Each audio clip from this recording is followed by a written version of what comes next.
Just hours after the final parts of the U.S. missile defense system arrived at the base in South Korea, President Moon Jae-in released a written statement to the public. Our top presidential office correspondent Moon Keun-young is with us on phone for us to start our newscast. Keun-young, the president's statement was rather unexpected this Friday night.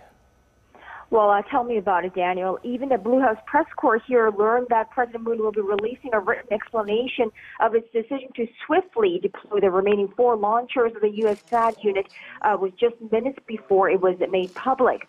Now, in the statement, the South Korean leader asked for the Korean people's understanding as the deployment of the U.S. Terminal High Altitude Area Defense System was inevitable to defend and protect the people from North Korea's evolving nuclear missile provocations.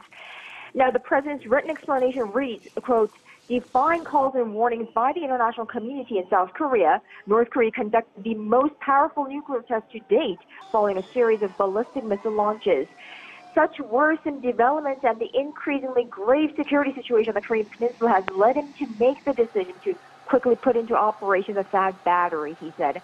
So basically, Daniel, this message boils down to that deployment at this point was the best decision the South Korean government could make, considering the growing threat from North Korea to ensure the safety of the Korean people and their assets. Now, President Moon, however, did make note that this isn't carved in stone. He called it a temporary decision, and he's left room for change in the future. Daniel? Right. It looks like the new South Korean leader is always compelled to keep the people in the know, to stay transparent as always. How can we decipher the president's latest message? Why is it that President Moon Jae-in released such a statement on this particular Friday night?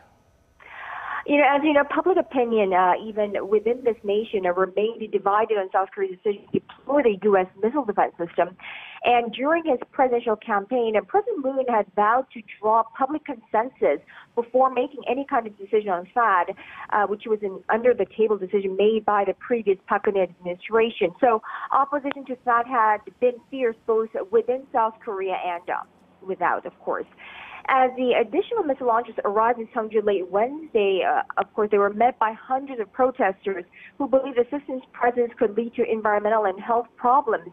So it appears as though the president wants to make sure that he had the opportunity to explain his decision to the Korean people before the THAAD battery went into operation, which is expected to be sometime very soon. Daniel?